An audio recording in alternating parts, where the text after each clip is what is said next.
The trash can made a hollow sound when Lena dropped my necklace into it.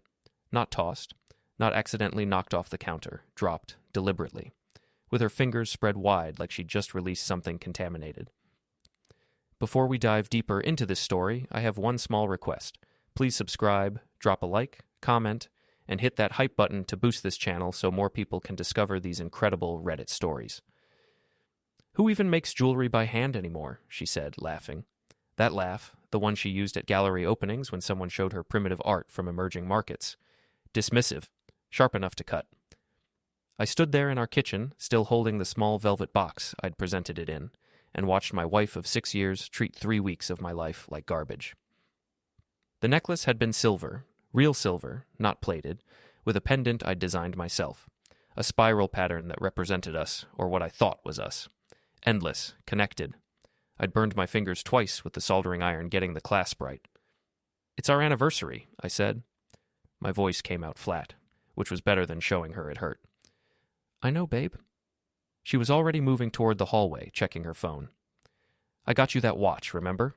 The Tag Heuer? That's a real gift." A real gift, meaning purchased, meaning expensive, meaning nothing to do with thought or time or the kind of effort that leaves you with bandaged fingers and a sore neck from hunching over a workbench in the garage for hours after my shifts at Cortex Solutions ended. I'm Ryan Heller, 34 years old, senior systems analyst for a mid-sized tech firm in Riverside, a suburb that's too expensive to live in but too convenient to leave. I make decent money, enough for the mortgage on our 3-bedroom colonial, enough for Lena's BMW, enough that I don't check prices at the grocery store. I'm the guy who fixes the network when it crashes at 2 a.m, who writes code that keeps the company's data secure, who nobody notices until something breaks. That's what I thought about myself anyway. The invisible infrastructure of my own life. Lena was the visible part. Museum curator at the Riverside Contemporary Art Museum, beautiful in that way that makes waiters stumble and other women examine themselves in mirrors. Dark hair always perfect, clothes always pressed, smile always calibrated for whoever was watching. She collected people the way the museum collected art, carefully, with an eye toward value and presentation. I grabbed the necklace from the trash before the coffee grounds could stain it. The silver was already smudged with something sticky from a yogurt container. I wiped it on my shirt and put it back in the box, then shoved the box into my desk drawer upstairs. That was 3 months ago. September 23rd, our anniversary. I remember because that was the day I stopped trusting my wife, even though I didn't know it yet. The human mind is good at protecting itself from truths it doesn't want to face. Mine built walls around that moment, told me Lena was stressed, told me she didn't understand the gesture, told me anything except what I should have known right then. She was already gone.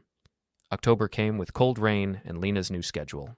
She'd always worked late, museum fundraisers, exhibition planning, donor meetings, but now the late nights multiplied. She'd come home after midnight smelling like wine and expensive perfume, her lips stained dark from red blends I knew we didn't keep in the house. "Networking," she'd say, kicking off her heels in the entryway. "You know how it is?" I didn't know how it is.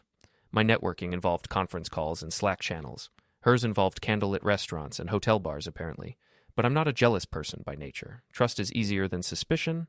It takes less energy. So I trusted. Until the phone thing started.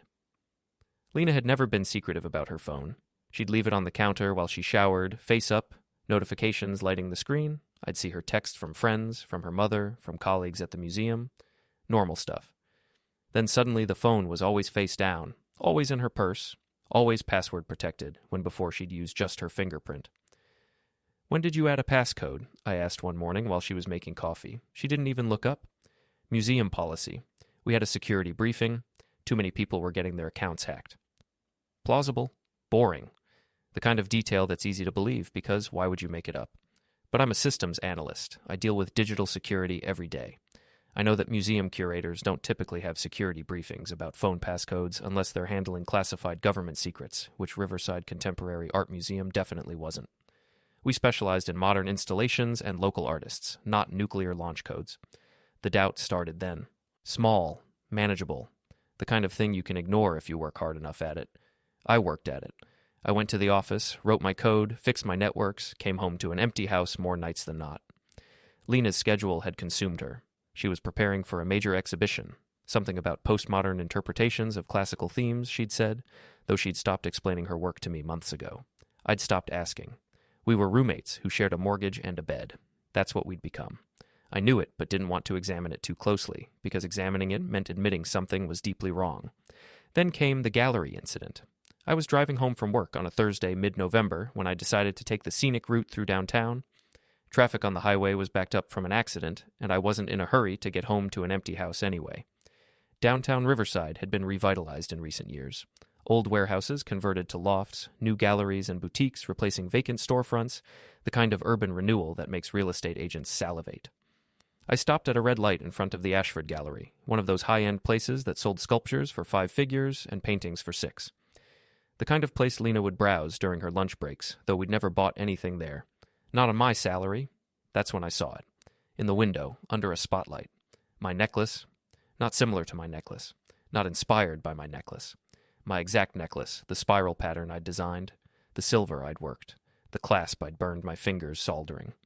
I knew every curve of that pendant because I'd filed each one by hand until my wrist ached. The light turned green. Someone honked behind me. I pulled over into a loading zone and got out of my car, walked up to the window like I was approaching a crime scene. The placard beneath the necklace read, "Spiral of Connection," by Ryan Heller. Silver, handcrafted, $12,000. $12,000. My necklace, my name, $12,000. I stood there on the sidewalk while people flowed around me, their faces blurred by the sudden tunneling of my vision. The world had narrowed to that window, that pendant, that price tag. The door to the gallery opened. Lena stepped out. She was wearing her work clothes, black slacks, cream blouse, that expensive leather jacket I'd bought her last Christmas. She had her phone pressed to her ear, laughing at something the person on the other end was saying. She turned toward me and her face went white, actually white, like all the color had drained from her face. Her phone dropped from her hand and clattered on the concrete. "Ryan," she said, "just my name, nothing else?" Like my name was a complete sentence that explained everything and nothing at the same time. "That's mine," I said. I pointed at the window. "That's the necklace I made you." "I can explain?" $12,000. "Ryan, please. You threw it in the trash. I watched you throw it in the trash. You said, 'Who even makes jewelry by hand anymore?' Remember? 3 months ago, our anniversary." People were starting to stare. A woman with a stroller gave us a wide berth, her face pinched with that expression people get when they witness a domestic dispute in public. Someone else pulled out their phone, probably to film us in case we got interesting enough for their social media. Lena bent down to pick up her phone. Her hands were shaking. I'd never seen her hands shake before. "I didn't sell it," she said. Her voice was barely above a whisper. "I swear to you, Ryan, I didn't sell it. Then how did it get here? How did it get from our trash can to a gallery window with my name on it and a $12,000 price tag?" She opened her mouth, closed it. Her eyes darted to the side, looking for an escape or an excuse or both. "I gave it to someone," she finally said, "to show them, to get an opinion on whether it was worth anything. I was going to surprise you, tell you that you were talented, that people would pay for your work. It was a good lie, quick, reasonable, the kind of thing a supportive wife might do. But I saw her face when she said it. I saw the calculation in her eyes, the way she was assembling the story in real time, finding the pieces that would fit together in a way that made sense. "Who?" I asked. "What?" "Who did you give it to?" "A friend, someone who knows art." "Name?" "Ryan, you're being paranoid." "Name. The friend. What's their name?" She stared at me. The street noise faded. Cars, voices, a distant siren, until it was just us standing on a sidewalk while my life cracked open. "I don't remember," she said. That's when I knew. Absolutely, completely knew. She wasn't just lying about the necklace. She was lying about everything. The late nights, the password on her phone, the distance between us that had been growing for months like rot in walls you can't see until the structure collapses. I walked away. Didn't say goodbye. Didn't acknowledge her calling my name. I got in my car and drove home through surface streets, my hands gripping the steering wheel hard enough to make my knuckles ache. When I got home, I went straight to my office, the spare bedroom we'd converted when we bought the house, back when we thought we might need a nursery someday. I opened my laptop and started searching. Flight records, credit card statements, phone logs, email accounts. I'm a systems analyst. I know how to find things people think they've hidden. I know how to bypass security, how to recover deleted files, how to trace digital footprints through the mud of the internet. It's what I do for a living, protect systems. which means I know exactly how to break them. It took me 3 days to piece together the full picture. 3 days of coming home from work and locking myself in my office while Lena pretended everything was normal. She'd come home at normal hours those 3 days, made dinners she usually skipped, asked about my day like she cared, the guilty conscience playbook. I barely spoke to her, said I was working on a big project at Cortec, had a deadline, needed to focus. She seemed relieved to have an excuse not to engage. We moved around each other like planets in distant orbits, technically in the same system but never touching. What I found in those 3 days would have impressed my former professors at MIT. Hell, it would have impressed the FBI. I wasn't just good at digital forensics, I was meticulous. Every piece of evidence documented, time-stamped, verified through multiple sources. The affair had started 6 months ago, June, right after Lena's college reunion. She'd flown to Boston for a weekend, supposedly to reconnect with old friends from her graduate program at Tufts. What she'd actually done was reconnect with Greg Thornton, her ex-boyfriend from those same graduate years. Greg, who'd founded a consulting firm that helped wealthy clients move money around in ways that were technically legal but morally questionable. Greg, who drove a Tesla and lived in a penthouse overlooking Boston Harbor. Greg, who'd apparently never gotten over Lena and had been waiting 15 years for another chance. The email exchanges were textbook affair material. Started innocent, great to see you at the reunion, and escalated within days to hotel room photos that I deleted from my browser history immediately because I didn't need those images burned into my brain. But the emails weren't even the worst part. The worst part was the money. Our joint checking account, the one we used for household expenses, had been steadily drained over the past 3 months. Small amounts at first. 200 here, 500 there. Then larger chunks, 2,000, 5,000. Always with plausible explanations if I'd been paying attention, museum expenses she'd fronted, car repairs, gifts for friends. The money had gone to fun trips, hotels in Manhattan, weekends in the Berkshires, a week in Miami that Lena had told me was a conference. The flight records didn't lie. Neither did the hotel receipts I pulled from her Gmail account. Total damage, $37,000. Gone. And the necklace? I found the email chain with the Ashford Gallery owner. Lena hadn't given it to someone for an opinion. She'd sold it outright. Consignment. The gallery took 30%, she kept the rest.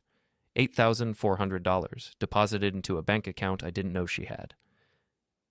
That money had paid for the Miami trip, the one where Greg had proposed they run away together, the one where Lena had apparently said yes, but wanted to wait until after the new year to make it clean, after the holidays, after she'd secured her position at the museum, after she'd extracted everything she could from our marriage.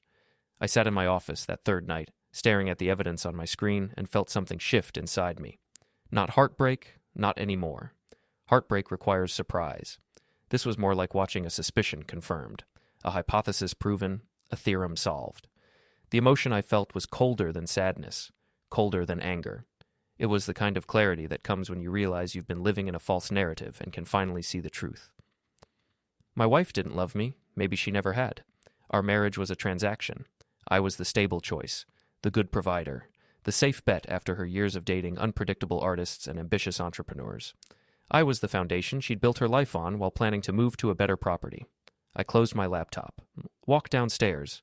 Lena was on the couch watching some Netflix series about rich people with problems. I know about Greg, I said. She didn't even try to deny it. Just muted the TV and looked at me with that same calculating expression I'd seen outside the gallery. How long have you known? She asked. Does it matter? I suppose not. She tucked her legs under her, got comfortable, like we were about to have a reasonable discussion about vacation plans. So what now? You want a divorce? The casual way she said it, like divorce was what you ordered when the restaurant ran out of your first choice. Yeah, I said, I want a divorce. I'll make it easy. We split everything 50-50. The house, the savings, all of it. Clean break. I almost laughed. The savings you drained? That account? Or did you mean the secret one with my necklace money in it? Her face tightened. You've been spying on me. I've been protecting myself. There's a difference. Fine. Take the accounts. Take the house. I don't care. I'm leaving anyway. To Boston. To Greg. Yes, to Greg.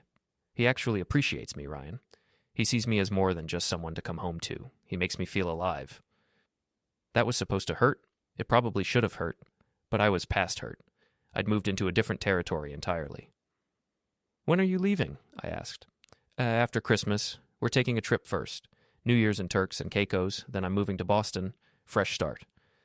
Using our money. My money, too. I earned it. By curating a museum? By building a life. By being who I am. Just because you don't value what I do doesn't mean it's worthless. I nodded. Didn't argue. Arguing would be pointless, and I'd learned that the best way to win was to let people think you'd already lost. I'll file the papers tomorrow, I said. She smiled. Actually smiled. Thank you for being reasonable about this. I went back upstairs, sat at my desk, opened a new document, and started planning. December arrived with snow and strategy. Lena thought I'd rolled over, accepted defeat, made peace with being the abandoned husband. That's what I wanted her to think. Let her believe I was harmless. Let her pack her bags for Turks and Caicos with Greg. Let her plan her new life while I dismantled her old one. The divorce papers were real. I filed them with a lawyer named Patricia Singh, a woman with a reputation for being thorough and merciless. She looked at my evidence, the financial records, the emails, the receipts, and smiled the way sharks smile at wounded fish. We can take her for everything, Patricia said. Adultery, financial fraud, emotional abuse. Massachusetts is a fault state for divorce. She won't get a dime. I don't want her money, I said. I want something else. Patricia leaned back in her chair. I'm listening. I told her my plan. She didn't blink, didn't judge, just took notes and asked clarifying questions like I was explaining a technical specification. This is more than divorce, she finally said. You understand that? I understand. And you're sure? Because once we start, there's no taking it back. I'm sure. Step 1 was the museum. Lena had worked there for 8 years, built her reputation, curated exhibitions that got written up in regional art magazines. Her professional identity was wrapped up in that institution. She was due for promotion to senior curator in January, a position that came with a substantial raise and her own exhibition budget. I spent 2 weeks combing through her email, not looking for more evidence of the affair. I had plenty of that. Looking for something else, something that would end her career before it peaked. I found it in a buried folder labeled Archive 2019, emails between Lena and a private collector named Dmitry Volkov. The emails detailed a side arrangement where Lena would authenticate pieces for Volkov's collection off the books. Nothing technically illegal, but deeply unethical for a museum curator. She'd been using museum resources, the lab, the reference library, expert consultants, to provide authentication services for private profit. $6,000 per piece. 12 pieces over 3 years. $72,000 she'd never reported as income. But that wasn't the explosive part. The explosive part was that 3 of those pieces had later been donated to the museum with inflated valuations, providing Volkov with tax deductions while Lena got kickbacks. Insurance fraud. Tax fraud. Enough fraud to interest the IRS and potentially the FBI. I compiled everything into a clean, anonymous dossier. Sent it to the museum's board of directors. Sent a copy to the local newspaper's investigative team. Sent another copy to the Massachusetts Attorney General's office. Then I waited. Step 2 was Greg. I didn't want to hurt him physically. I'm not a violent person, and prison doesn't appeal to me. But I could hurt his business. Greg's consulting firm was built on reputation. Wealthy clients trusted him to manage their money discreetly and effectively. What they didn't know was that Greg had a gambling problem. Not casino gambling. That would be too obvious. Sports betting, high-stakes online poker, the kind of gambling that's easy to hide until you're deep in debt. I found his accounts. I found his losses. $400,000 in the past year alone, spread across various platforms and bookmakers. Money that should have been in client investment portfolios. Money that Greg was covering by cooking the books and moving funds between accounts like shells in a street game. I didn't have to do much. Just compiled the evidence and sent it to the Massachusetts Securities Division and 3 of Greg's largest clients. Let them ask their own questions. Let them audit their own accounts. The beauty of this kind of revenge is that you don't have to throw the punch. You just have to show people where the cliff is and let them walk off it themselves. Step 3 was personal. The day before Lena and Greg were supposed to fly to Turks and Caicos, I followed them to the airport. Not to confront them, not to make a scene, just to watch.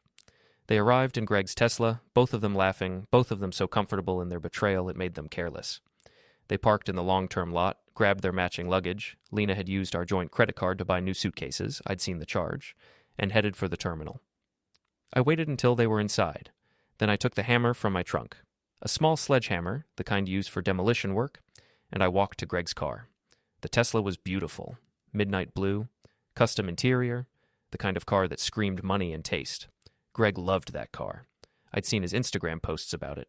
30 photos of the same vehicle from different angles, like it was his child. I started with the driver's side window. The safety glass spiderwebbed on the first hit, caved in on the second.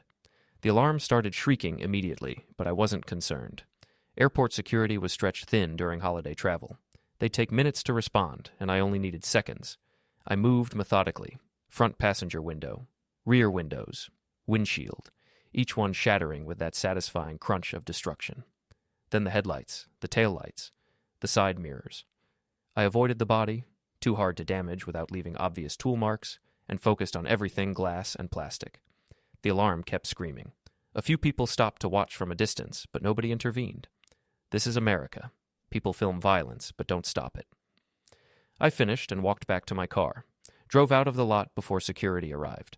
The whole thing took 90 seconds. They missed their flight. I know because I tracked it. They had to file police reports, deal with insurance, rent another car. Their romantic vacation was delayed by 3 days, and when they finally got there, the romance was probably end. Nothing kills attraction faster than bureaucratic hassle. But that was just the appetizer. The museum scandal broke 2 weeks before Christmas. The local newspaper ran the story on the front page of their Sunday edition. Senior curator at Riverside Museum implicated in fraud scheme. They had everything. The emails, the authentication records, the financial trail linking Lena to Dmitry Volkov and the inflated donation scam. The museum board suspended her immediately. The Attorney General's office opened an investigation. The IRS sent letters. Lena's phone rang constantly. Reporters, lawyers, former colleagues distancing themselves from the radioactive situation. She called me crying. I didn't answer. She texted me paragraphs begging me to help her, claiming she'd been set up, insisting it was all a misunderstanding. I blocked her number. Greg's collapse took longer, but was more spectacular.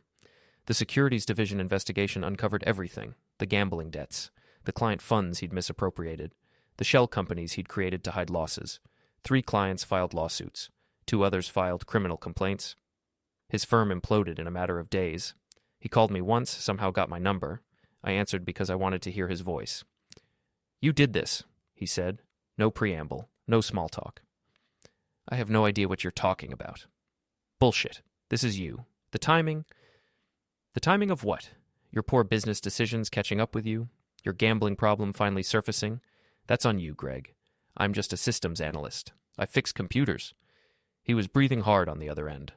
I could hear the desperation in it, the panic of someone watching their life circle the drain. "I'll sue you," he said. "For what? You'd have to prove I did something. Good luck with that." I hung up, blocked his number too. Lena tried to come home 3 days later. I'd changed the locks. She stood on the porch ringing the doorbell while I watched her through the security camera feed on my phone. She looked terrible. Hair unwashed, eyes red from crying. The beautiful, polished museum curator had been replaced by something raw and desperate. I didn't open the door. I just texted her through a burner app. "Your belongings are in storage. Unit 247 at Secure Space on Hamilton Avenue. Rent's paid through January. After that, you're on your own." She hammered on the door for 10 minutes, screamed that I couldn't do this, that the house was half hers, that she'd take me to court. I'll let her try. Patricia had already filed the divorce petition with the adultery and fraud claims. In Massachusetts, that meant Lena got nothing except her personal property. The house was mine. The remaining savings were mine. The life we'd built was mine, and she'd forfeited her claim the moment she chose Greg. I texted her one more time. "You said Greg makes you feel alive. Go feel alive with him." She left after that. Got in her BMW, the one I'd co-signed for, the one that was still in my name according to the loan documents. I'd already called the bank and reported it stolen. 2 hours later, the police pulled her over and impounded it. Merry Christmas. January came cold and gray. The divorce was proceeding smoothly, though Lena had hired a lawyer to contest the settlement. It wouldn't matter. The evidence was overwhelming, and Massachusetts law was clear. She'd destroyed our marriage through infidelity and fraud. She got nothing. The museum investigation had expanded. The Attorney General's office was looking at the entire authentication process, examining other curators, questioning donors. Lena's name was radioactive in the art world.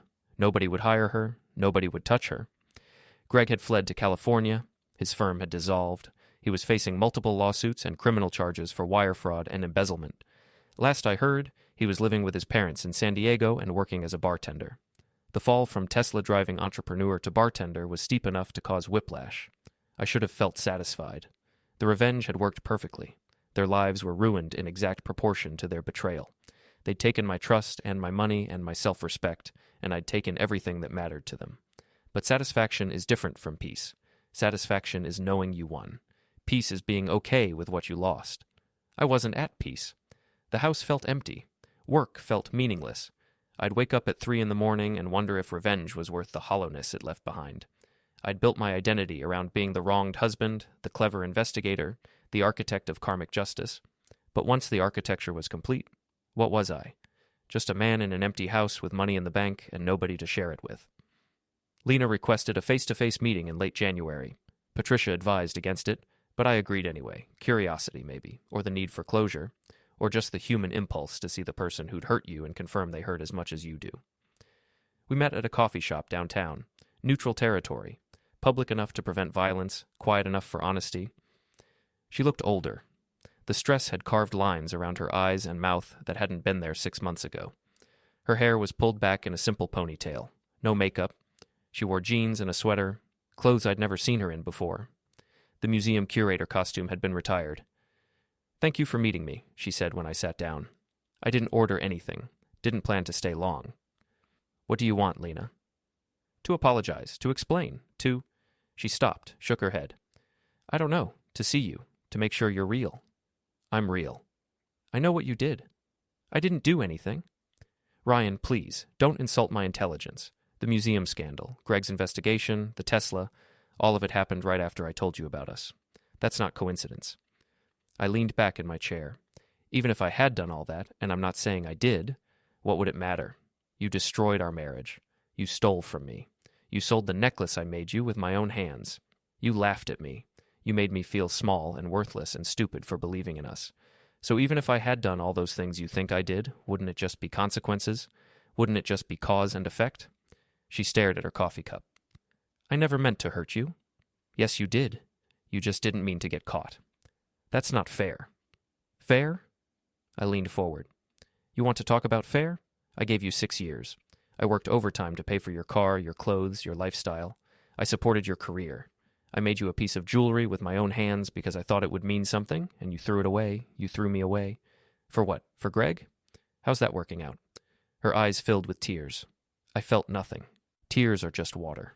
They don't change facts. "He left," she whispered. "When the investigation started, when everything fell apart. He said he couldn't handle the stress. He blamed me, said I'd brought you into it, that you were my problem. He got on a plane and never came back. Good. I lost everything, Ryan. My job, my reputation, you, my future, everything. That's what happens when you burn bridges. Eventually you run out of places to stand." She wiped her face with a napkin, leaving mascara streaks even though she wasn't wearing mascara. Old habit. "What do you want from me? An apology?" "Fine. I'm sorry. I'm sorry I hurt you. I'm sorry I was selfish. I'm sorry I didn't see what I had until it was gone." "I don't want your apology, Lena. I don't want anything from you. That's the point. You're nothing to me now. Less than nothing. You're just someone I used to know who made bad choices." I stood up, pulled on my coat. The coffee shop was warm, but the world outside was frozen, and I wanted to be back in the cold where things made sense. "Ryan, wait." I paused, looked down at her. This woman I'd loved. This woman I'd married. This stranger. "The necklace is back at the Ashford Gallery," she said quickly. "I bought it back. Used the last of my savings. It's yours.